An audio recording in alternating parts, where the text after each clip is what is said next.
கர்த்தராகிய இயேசு கிறிஸ்துவின் நாமத்திற்கு மகிமை உண்டாவதாக. கர்த்தருக்குள் பிரியமானவர்களே, இந்த நாளுக்கான சிந்தனை பகுதியை நாம் கொஞ்சம் நேரம் எடுத்து சிந்திச்சு பார்ப்போம். எப்பயுமே வாழ்க்கையில் தான் விரும்பக்கூடிய விதமாக எல்லா நிறைவோடையும் சந்தோஷமாக வாழணும்னு தான் எல்லாருமே விரும்புவோம். நம்மளுடைய விருப்பத்துக்கு எதிராக நடக்கும் அப்படின்னா நாம் சோர்ந்து போயிடுவோம். அதுலேயும் நாம் சந்திக்கக்கூடிய சோதனைகள், போராட்டங்களை குறித்து தெளிவான சிந்தை இல்லாமல் போகிறதுனால சகிச்சு கொள்ள மனம் உள்ளவங்களாக நாம் இருக்கிறதில்ல. பல காலமாக விசுவாசின்னு சொல்கிறவங்க கூட பாடுகளை குறித்த நிதானிப்பை சரியாக பெற்றிருக்கிறதில்ல.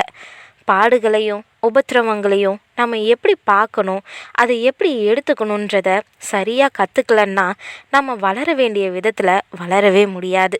இன்றைக்கி நம்ம பாடுகளை பற்றி சரியாக படித்து கொள்கிறதுக்கு நேரம் எடுத்துக்கொள்வோம். பல வருஷத்துக்கு முன்னாடி ஆப்பிரிக்கா கண்டத்தில் இருக்கக்கூடிய சுரங்கத்தில் உலக சரித்திரத்தில் இதுவரை காணப்படாத மாட்சிமையான வைரக்கல் ஒன்று கண்டுபிடிக்கப்பட்டுச்சு. அது இங்கிலாந்து மன்னருக்கு அவருடைய மணிமுடியிலிருந்து ஒளி விடும்படியாக வச்சுக்க சொல்லி வெகுமதியாக அளிக்கப்பட்டுச்சு. மன்னர் அதை செதுக்கி அழகாக்கும்படி கை தேர்ந்த வைரம் இழைப்போன் கையில் கொடுத்தாரு. அதை அவர் என்ன செஞ்சாருன்னு நினைக்கிறீங்க? அவர் அந்த விலை மதிக்க முடியாத கல்லை எடுத்து அதில் ஒரு பள்ளம் வெட்டினார். அதுக்கப்புறம் அதை தன்னுடைய ஆயுதத்தால் பலமாக அடித்தார். இதோ அந்த வைரக்கல் அவருடைய கையில் ரெண்டாக பிளந்து போயிருந்துச்சு. இது எவ்வளவு மோசமான செயல்! என்ன வீணாக்குதல்னு சொல்லணும்னு தோன்றுது இல்லையா? ஆனால் அது அப்படி இல்லை. அந்த அடி திட்டமிடப்பட்ட நேர்த்தியான அடி. அதுக்கப்புறம் அந்த வைரத்தினுடைய தன்மை, குறை, வெடிப்பு, வரிகள் எல்லாமே துல்லியமாக குறிப்பிடப்பட்டுச்சு. அந்த வைரம் உலகத்திலேயே கை தேர்ந்த வைரம் இழைப்போன் கையில் இல்லையா கொடுக்கப்பட்டிருக்குது. அவர் அடித்த அடிதான் அதனுடைய பூரண அழகையும் வடிவத்தையும் பிரகாசத்தையும் கொண்டு வரக்கூடியதுன்னு அவருக்கு தெரியும். அந்த அபூர்வ வைரத்தை அழிச்சிடுறது போல தோன்றின அடிதான் உண்மையிலேயே அதை பூரணமாக அழகுபடுத்துச்சு. அதுக்கப்புறம் அரசருடைய மணிமகுடத்தை அலங்கரிச்சிச்சு. பிரியமானவர்களே, ஒரு சில நேரங்களில் பாடுகளையும் சோதனைகளையும் தேவன் அனுமதிக்கிறாரு. இதை அவர் அறிஞ்சே திட்டமிட்டு செஞ்சிருக்கிறாரு. அப்படியேப்பட்ட நேரங்களில் நம்மளுடைய ஆத்மா வேதனையில் கதறுது, ரத்தம் பீறிட்டு வருது.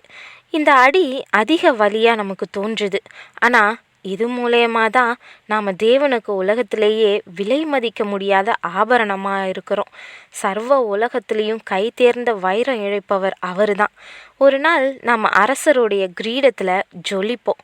மனுஷங்களாகிய நாம் இன்னும் உருவாக்கப்படக்கூடிய நிலையில தான் இருக்கிறோன்றதை நாம் உணரணும். உருவாக்கப்பட சம்மதிக்கணும். குயவன் களிமண்ணை கையாளுவது போல் அவர் நம்மை கையாள முற்றிலும் அவர்கிட்ட நாம் கொடுத்துடணும். குயவன் சக்கரத்தை சுற்றும்போது அதனுடைய அசைவுக்கு ஏற்றவாறு பணிஞ்சு கொடுக்கணும். அப்படி செஞ்சால் கொஞ்ச காலம் அவருடைய கரத்தினுடைய அழுத்தம் வேதனை கொடுத்தாலும் முடிவு பூரணமாக உருவாக்கப்பட்டு பலருக்கு பயன்படக்கூடிய பாத்திரமாக நாம் விளங்குவோம். களிமண்ணாகிய உங்களை இன்னைக்கே குயவனாம் கர்த்தரின் கரத்தில் ஒப்படைப்பீங்களா? பாடுகள் உபத்திரவங்கள் வழியாக நீங்கள் பக்குவப்படுறீங்கன்னா பரிசுத்தருடைய பாத்திரமாக விளங்குவீங்க. ஆனாலும் நான் போகும் வழியை அவர் அறிவார்.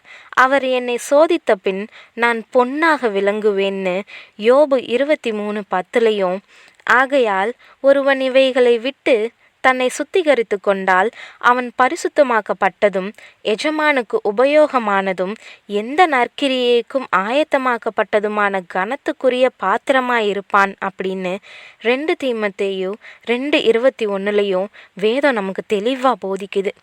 ஆமாங்க, நம்ம சுத்த பொண்ணா விளங்க தேவன் நம்மளை புடமிட நாம் ஒப்பு கொடுப்போம். அவருடைய கிரீடத்தை அலங்கரிப்போம். தேவன் தாமே உங்களுக்கு கிருபையும் தயையும் செய்வாராக. ஆமேன்.